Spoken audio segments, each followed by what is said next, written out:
बेलासिनि हाबाफारिखौ दैदेननाय जोंनि बर' बाप्टिस्ट कनभेन्सननि लेङाइ आफादगिरि आरो आफादगिरि लेंहरजानाय आलासि नोंथांमोन आरो जोंनि गेजेराव सफैनो हानाय बर' ख्रिस्टियान बर्डनि आफादगिरि नेहाथारि लोगोसे गासै जेनेरेसननि मिशन हेड्स नोंथांमोन आरो जोंनि बर' बाप्टिस्ट कनभेन्सननि सिङाव थानाय मोनफ्रोमबो गिर्जाफोरनिफ्राय सफैनो हानाय साफ्रोमनिसिम आंनि बेलासिनि खुलुमनाय सिबिनाय नोंथांमोननो बावहरनाय थाबाय। बे समाव आङो मोनसे बिसेस खामानि मावफुंनो थाखाय बेयाव गसंनाय जादों। बे जाबाय जोंनि बर' बाप्टिस्ट कनभेन्सननि बिदा गेदेर जोंनि फोरबोनि खामानि मावसुमग्रा जायफोरा गावनि मावनो गोनां खामानिखौ बिबानखौ मोजाङै मावफुंनानै फोजोबबाय बिथांमोनखौ बिदाय होनो कारणे अफिसियेलि जों बर' बाप्टिस्ट कनभेन्सननिफ्राय बिदाय होनो कारणे आं बेयाव गसंनाय जादों। बेनिखायनो बे समाव आङो गुरैयै हांख्रायहरनाय थाबाय मानव गेदेर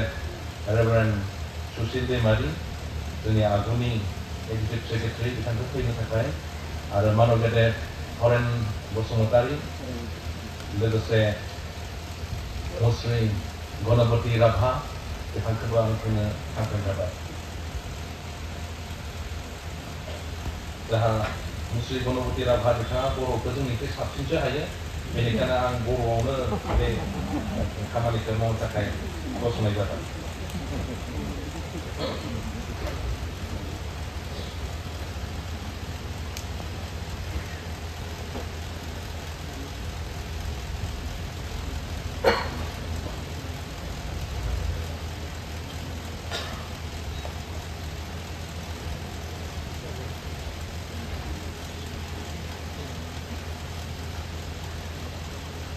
गिर्जानिफ्राय सफैनो हानाय साफ्रोमबो बिसायखि नोंथांमोन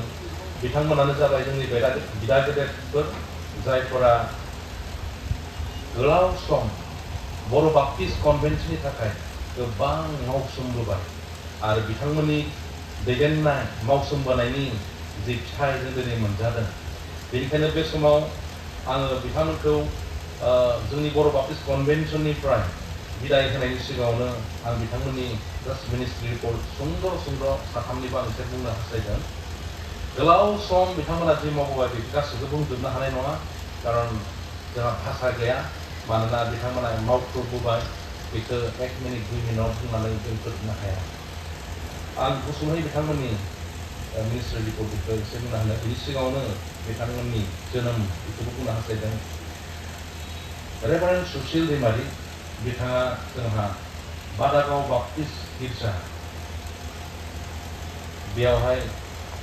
1960 मायथाइयाव नभेम्बर दाननि 1 अक्ट'आव बिथाङा जोनोम लादोंमोन। बिफानि मुङा जादोंमोन रुंसारि काशिराम दैमारि, बिमानि मुङा जादोंमोन रुंसारि फिलिमि दैमारि। बिथांमोना गासै बिदा बिनानाव बिथांमोना गासै 6 दङमोन आरो सानैया जाबाय बिनि बिब' आरो 3 जाबाय बिसोर बिदा फंबाय आरो बिदा फंबायनि गेजेराव रेभारेन्ड.सुसिल दैमारि बिथाङानो देरसिनमोन। बिथाङा मिसेस रेखा दैमारि बिथांजों हाबा जादोंमोन 1999 मायथाइनि 6 मे सानखालि आरो बिथांमोनहा दायो 2 गथ'फोर दङ, सासे हौवासा गथ' आरो सासे हिनजावसा गथ'। बिथाङा मिनिस्ट्रिनि कारणे रेभारेन्ड.सुसिल दैमारिया 1988 मायथाइयाव हायार स्टाडिनि थाखाय अर्थात BTH फरायनो थाखाय बर' बाप्टिस्ट कनभेन्सन सायख'जानानै दैथायहरजादोंमोन आरो बेखौ कमप्लिट खालामनायनि उनाव 1997 मायथाइनिफ्राय 99 मायथाइसिम इस्टार्न थिय'लजिकेल कलेज बे इस्टार्न थिय'लजि कलेजाव बिथाङा BD कर्सखौ लाहैदोंमोन आरो बिथाङा 1999 मायथाइयावनो फोजोबनानै फैदोंमोन आरो 1999 मायथाइनिनो 15 मे बे 15 मेआव बिथाङा बर' बाप्टिस्ट कनभेन्सनाव मिनिस्ट्रियाव जइन जादों। बिथांनि मिनिस्ट्रि मावनाया ओरैबायदि मावदों बिथाङा एबा बर' बाप्टिस्ट कनभेन्सना बिथाङा दायित्व होदोंमोन 1999 मायथाइनि 15 मे खालि बिथांखौ इउथ सेक्रेटारिनि दायित्व होनाय जादोंमोन आरो बिथाङा इउथ सेक्रेटारि महरै 1999 मायथाइनि 15 मेनिफ्राय 2006 मायथाइनि 30 एप्रिलसिम गासै 7 बोसोर 7 years बिथाङा इउथ सेक्रेटारि हिसाबै खामानि मावदोंमोन। बिनि उनाव बर' बाप्टिस्ट कनभेन्सआ बिनो मिशन डिपार्टमेन्टनि सेक्रेटारि बिबानखौ होदोंमोन आरो बिथाङा 2006 मायथाइनि 8 सेप्तेम्बरनिफ्राय 2014 मायथाइनि 31 मे खालिसिम गासै 8 बोसोर बिथाङा मिशन सेक्रेटारि खामानि मावदोंमोन। बिनि उनाव बर' बाप्टिस्ट कनभेन्सना बिथांनो 2014 मायथाइनि 1 एप्रिलनिफ्राय 2019 मायथाइनि 31 मेसिम गासै 5 बोसोर एक्जिकिउटिभ सेक्रेटारि बिबानखौ बिथांनो होदोंमोन आरो बिथाङा बेबायदिनो बिखौ मोजाङै मावलांदोंमोन। एक्जिकिउटिभ सेक्रेटारिनि उनाव बर' बाप्टिस्ट कनभेन्सना आरोबाव बिथांनो चार्च ग्रुप डिपार्टमेन्टखौ दायथ' होनाय जादोंमोन। बेनिखाय बिथाङा 2019 मायथाइनि 1 एप्रिलनिफ्राय 31 मार्च 2024 सनसिम गासै 5 बोसोर बिथाङा गिर्जा जौगाथाय बिफानाव खामानि मावदोंमोन। बिनि उनाव आरोबाव बिथांनि मावनायखौ नांगौ जानायलाय आरो बर' बाप्टिस्ट कनभेन्सना बिथांखौ एक्जिकिउटिभ महरै आरो थिसनफिननाय जादोंमोन। बिथाङा 2024 मायथाइनि 1 एप्रिलनिफ्राय 30 एप्रिल 2025 मायथाइसिम अर्थात दाखालिनि जाहा एप्रिल दाननि 30 अक्ट'सिम बिथाङा एक्जिकिउटिभ महरै बिथाङा खामानि मावदोंमोन। बिनि अनगायैबो बिथाङा गोबां अर्गेनाइजेसन बिथाङा खामानि मावदों। बे जाबाय 2009 मायथाइनिफ्राय 2011 मायथाइसिम गासै 2 बोसोर बर' ख्रिस्टियान बर्डनि एसिस्टेन्ट सेक्रेटारि हिसाबै बिथाङा खामानि मावदों। 2004 मायथाइनि 16 डिसेम्बरनिफ्राय 30 सेप्तेम्बर 2007 सिम Baptist youth fellowship of India बिनि एसिस्टेन्ट सेक्रेटारि बिथाङा मावदों। 2007 मायथाइनि 13 जानुवारिनिफ्राय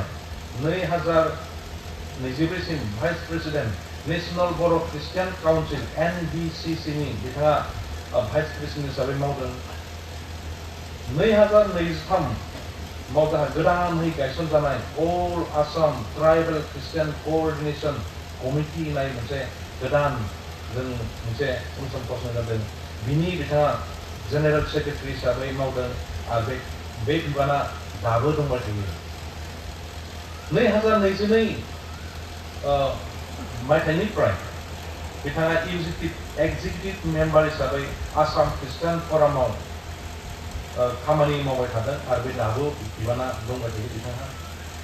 2025 मायथाइनिफ्राय बिथाङा एडभाइजार हिसाबै नेशनेल बर' ख्रिस्टियान काउन्सिल बेयावबो बिथाङा खामानि मावबाय थादों। बिथाङा बे गोलाव बोसोर गासै 26 बोसोर 26 years बिथाङा मावसोमबोबाय। बेनिखायनो जों बयबो बर' बाप्टिस्ट कनभेन्सननि जानानै नोंथांखौ हामबाय होननाय थाबाय। बे अननाय खोथाखौ जों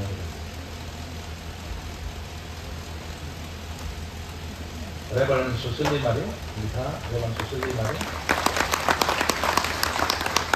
हरेन्द्र बसुमतारी बिथाङा आरो बिथाङा जाबाय जनपति राभा। दायो जोङो आफादगिरि लेङाइ आफादगिरि गेजेरजों आरो जों बिदि अननायखौ लानांगोन।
बिथांमोननो गुसुं सुंद' सम होगोन नाथाय बिनि सिगाङावनो जों बयबो बिथांमोननि जों जोंनि सिगाङाव जोंनि मावथि हान्जा जायफोरा नुजाबाय एबा नुबाय जिरायना दङ बिथांमोननि थाखाय जों बयबो प्रार्थना खालाम बिथांमोननि न'खरनि थाखाय प्रार्थना खालाम लाफानो मोननायखाय बे खाबुनि थाखाय हामबाय होनो आरो बे खाबुखौ होनायनि थाखाय गिबिसिन आफादगिरिनिफ्राय लानानै गासैबो दैदेनगिरि फैनो हानाय गासैबो आलासि नोंथांमोनखौ हामबाय जोङो गिबिसिनै जानानै दिनैहाय खाफाल गोनां जोङो मोनबाय बिसिबिनि मोनसे प्रग्रामखौ जोङो थांखिनानै फैदोंमोन ओमफ्राय जोङो खबर मोनबाय बे प्रग्रामावनो बिथांमोनखौहाय बिदाय होननानै ओमफ्राय जोंबो सानबाय जोंनि गाहाम हामलायनाय गोसोनि अननायखौ फोरमायनो होननानै बे खाबुखौ जोङो दिखांनानै लानाय जाबाय बिदिनो दान्दिसे सम आङो जोंनि आगुनि गाहाय नेहाथारि दानि बिसिबिनि नेहाथारि रेभ.सुसिल बिथांखौहाय खावलायबाय गिबिसिनै जानानै बर' चार्च एसोसिएसननि जानानै बिथांमोनखौ आर'नाइ होनानै जों बरायनाय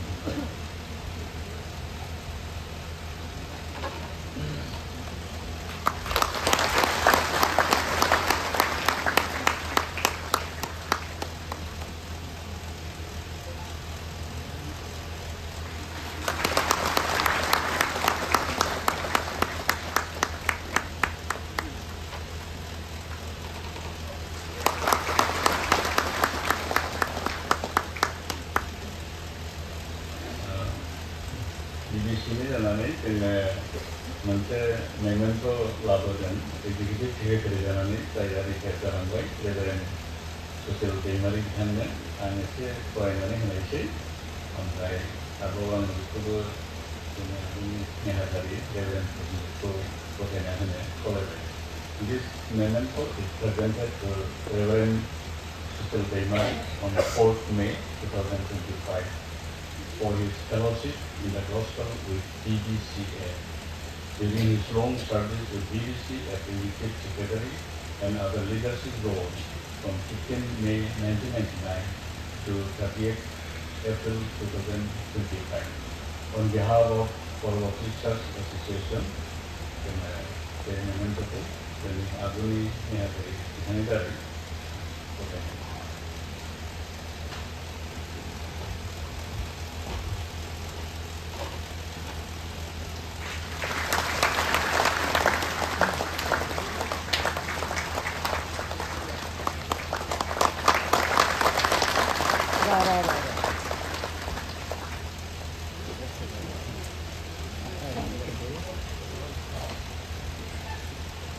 लाखांबाय नोङो समनि थाखाय मानव गेदेर जोंनि बर' बाप्टिस्ट कन्भेन्सननि आफादगिरि लेङाइ आफादगिरि आरो जोंनि बुंथिगिरिफोर आरो लोगोसे जोंनि बर' बाप्टिस्ट कन्भेन्सननि सिङाव थानाय गासै इसोरनि फिसा नोंथांमोन लोगोसे BCB बर' खृष्टान बर्डनिफ्राय सफैनो हानाय प्रेसिडेन्ट सेक्रेटारि बिथांमोनजों लोगोसे सफैनो हानाय गासै मेम्बार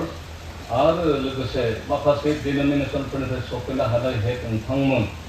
खनसेयावनो गासैनिसिमबो आंनि गोसो गोरबोनि अननाय आरो खुलुमनायखौ जोंनि सासेल' बासायगिरि ख्रिस्ट' जिसुनि मुङाव बावहर होनाय जाबाय माहायनि थाव जागोन बाथ्राया एक नम्बर सेन्टेन्सआ आं बाहेरावबो एसे बुंदों आंनि लोगोफोरनिहा दाबो आं रिटायार जानाय बायदिखौनो मोनथाराखैनो अफिसाव थांखाबाय थागोन आङो रिटायार जानायखौनो अनुभब खालामाखै ओरै जोंहा बिशपखौ बेबो बुंबाय मैया बे जोंबो मोनाखै नोंखौ रिटायार जादों जाबाय होननानै बिदि अनुभबखौनो खालामाखै जोंहा बिश्व ब्रह्मखौबो आंबो मोनाखै जे दासो माहाय मोनहांबाय रिटायार जामारबायदि माथो होननानै दासो माहाय अनुभब खालामजेनबाय गाबोन सबनिहालागै माहाय मोजां अनुभब खालामनो हासिगोनदां गावसोरनि रिटायार जामारबाय होननानै इसोर बाख्नायजाथों आं जेबो खामसेन खामानि फैयाखै आं बुङासो साननाय बिदि खमायखौ होबाय 2 मिनिट खिन्थु दा सानै सानैयाव जबाय थानायसो मा 2 मिनिटलाय दिनै सारिनिसो बुंनांसिगोन नालाय होनना सानफिनबाय सैथोनो इसोरखौ हामबाय होनायजों लोगोसे आं आंनि स्पिरिचुवेल फादार हिसाबै बेयाव जोङो आदा मानगोनां आदा रेभारेन्ड डक्टर प्रहर दैमारि आरो आदा फरायनाय गेदां बैसो आदा फरायनाय प्रथम आंनि मिनिस्ट्रि हाबजेननायाव बिथांमोननि थुलुंगा बिथांमोननि लिंनायाव अबयसे बिथांमोननि गेजेरजों इसोरा लिंदों बिथांमोननि गेजेरजों आरो बेबायदिहाय आङो बे बिबिसियावहाय मा होनो खामानि मावनो बे खाबुखौ मोनबाय सेक्टरखौ मंगलियाव मावबाय बेखौ बुंलासै आरो बिबिसिहा नैबेबायदिहाय मोनबाय दायो दानि गोदान एक्जिकिउटिभ सेक्रेटारि बुंलांनाय बायदि सेथि इउथ सेक्रेटारि मावबाय मोजां मोनबाय जेबो असुबिदा मोननो हायानो बिराद माने फुर्तिहै मावबाय इउथ सेक्रेटारि हिसाबै बेखेवला नैथियावहाय मिसन सेक्रेटारिखौ प्राय 7 बोसोरसो मावबाय बेयावबो जेबो असुबिदा मोनासै रंजा बाजाहै मावनो हाबाय आरो बेनिफ्राय थामथियावहाय बुंलांनाय एक्जिकिउटिभ सेक्रेटारि मोनबाय बेयावबो माने सासक्रुत सेक्रेटारि मोनबाय बेयावबो जेबो असुबिदा मोनासै बहुद रंजा बाजा मावनो हाबाय बेनिफ्राय एक्जिकिउटिभ सेक्रेटारि मोनबाय बेयावबो बहुद खिनि मोजाङैनो रंजा बाजाहै मावनो हाबाय बेनिफ्राय आरोबाव गिदिं आरोबाव बोसोरसेनि थाखायल'ब्लाबो जोबनाय फारसेथिं एबा रिटायार्ड मोननाय फारसेथिं बोसोरसेनि थाखायबो एक्जिकिउटिभ सेक्रेटारि मोनफिनबाय बेयावबो रंजा बाजाहै मावनो हाबाय नाथायबा रंजा बाजा सोदोबखौ बाहायदोंब्लाबो जों गासैहाबो अभिज्ञता दङ बहुत घात प्रतिघात दङ बेना कमिटमेन्टआ जोबोद इम्पर्टेन्ट कमिउनिकेसन जोबोद इम्पर्टेन्ट रिलेशनशिप जोबोद इम्पर्टेन्ट कमिटमेन्ट रिलेशनशिप कमिउनिकेसन धैर्य बे बहुत गोनांथि आं बेखौ एक्सपिरियेन्स मोनबोबाय आरो बेबायदिब्ला जोंफोरो जि टीम वर्कआवहाय जथेस्थ माने लोगोफोरनिफ्राय जोंफोर क'अपारेसन मोननो हायो बेनिखायनो आं रंजानानै ओरैहाय इउथ मिसन आरो एक्जिकिउटिभ सार्च ग्रुप बे गासैयावहाय खामानि मावबोनाया जथेस्थ जोंनि लोगो सेक्रेटारिफोरनिफ्राय आरो गासै जोंनि मावथि लोगोफोरनिफ्राय जथेस्थ आङो मा होनो क'अपारेसन मोनबाय सहाय खालामबाय आं रोंजोबैखौ फोरोंबाय आरो सिनियर लिडारफोर जायफ्रा माने जोंनि सिगां मा होनो मावलांबाय बिथांमोननिफ्रायबो जथेस्थ बिदिनो देहा परामर्सखौ मोननो हाबाय बेबायदिहाय रंजा बाजाहै मावनो हानाय जाबाय आरो आं बेखौ फंसे गंनैसो खालामदों नोंथांमोना भुल बुजिनो नाङा जे क्रेडिट लानो नांगौ बिदि बुंलांबाय होननाय जादों साना बिथांनि गोसोआ माने बुंगोन बिदिहाय गोसोआवहाय होथारबाय बर' बाप्टिस्ट कनभेनसनावहाय इसोरनि परिचर्या मावनायनि गेजेरजों बे लुबैनायनि बाथ्रा नङा आं माने मा होनो फरेन कान्ट्रिखौ थांनो बिदि खाबुखौ मोननो हाबाय आंनि उन्दैनि जिथु लुबैनाय आमेरिकासोमोन डक्टर बिलि ग्राहामा जाहानि न' खाथियावनो मटर साइकेल बिरनानै बाख्लायफैदों आरो जाहानि दङ बिदानो खाथियावनो गंमार गोरलै सानसे आमेरिकायाव थांनो मोनथारगोन होनना आंहा बिदि गोसो सिन्था लुबैनाय दंमोन खिन्थु आमेरिकायाव सहैयासै 2002 मायथाइयावहाय सेथि हिसाबै जोंनि बर' बाप्टिस्ट कनभेनसननिफ्राय कालचार ग्रुप 22 जन लांनायजों लोगोसे फरेन कान्ट्रि नुहैबाय आरो बेयावबो आं बुंनांगोन जोंनि पितृ बायदि आदा रेभारेन्ड डक्टर प्रहर दैमारि बिथांखौ सानसे जाबाय गोसोआव दोननानै खिथानो हायाव बेसे उकसआव फैनो हाबाय आदा बै नागालेण्ड मिज'रामफोरा मानो एसेबां फरेनाव थांनानै मोसाहैनो हादों जोंनि हाना होनबा बिबिसियानो बिथांखौ प्रस्थ' सानबाय आरो गोसोआव गैयाबानो दाहा बे फिसा बे आमेरिकायाव थांग्रोनायथ' फिसा माबा दिन्थिहैनोमोन बेयो मा बुङो बेखौ भिडिअ दानाबा बेखौ प्रस्थ' सोंबाय हानाया हागोन बे थाखा फैसा नांगोन आरो रायज्लायनांगोन बे जोंबो थांनोसैलै आदाया थिग थाक खालामनो होलाय होननानै बिथांखौ रिकुवेस्ट खालामबाय बिदिनो बियो सेकेन्ड टाइम रायज्लायदोनो 6 Asia Pacific Baptist federation Manila Philippines बेहा 2002 जामारबाय आरो बेवहा बिथांनि परामर्श बिथांनि दैदेनाव थांनो मोनबाय आंजों लोगोसे जादों प्रबिनबो थांनो मोनदों गोसोआव ओरैनो आंथ' फुरा गोसोआव दं आं गावनि जेनाव खालामनायखाय फुरा गोसोआव दङ बेनिफ्राय बिदिनो लांनो हाबाय नुहैबाय आरो सेकेन्ड नहा 2004 लोगोनो वर्ल्ड बाप्टिस्ट कंग्रेस हंकं बेयावबो नैथि खेबनि थाखाय आरोबाव थांनो हाबाय बेबायदि फरेन कान्ट्रि सहैनो हाबाय आरो बेनोल' नङा बेबायदि माने बहुदखिनि गोबां मानसिफोरजों सिनाखि परिचय जाबाय आरो बर' बाप्टिस्ट कनभेनसनाव बिदि परिचय मावनो मोननो हानायनि थाखायनो बावैसो जोंनि गोदान एक्जिकिउटिभ सेक्रेटारि बुंनाय बायदि बेलेग फिल्डआवबो नेसनेल लेभेलावबो आरो स्टेट लेभेलावबो बिदि फुल टाइम नङाब्लाबो पार्टलि बिदि किसुमान रेसपन्सिबिलिटि बिदि दायित्वफोरखौ मोनबाय मावबाय आरो दाबो माखासे जोङो मावबावनांगोन रिटायार मोनब्लाबो बेखौ साइड बाय साइड मावबावनांगोन आरो बेनोल' नङा जोंनि बर' बाप्टिस्ट कन्भेन्टनि सिङावबो एक्जिकिउटिभ सेक्रेटारि बुंनाय बायदि अफिसियेलि जुदि रिटायार जाबाय खिन्थु जोंनि परिसरया थैजासिम जों बेखौ मावखानांगोन बेनिखायनो इसोरा मा रोखोमनि खाबु होयो बेबायदिनो मावलांनो जेन हायो आंनि थिनिफ्रायबो आरो आंनि न'खरथिनिफ्रायबो जानानै नोंथांमोन साफ्रोमखौबो आरो सम थाबाय थानो थाखाय खावलायनाय थाबाय गोबां बुंनांसै बहुत धन्यबाद थेंक इउ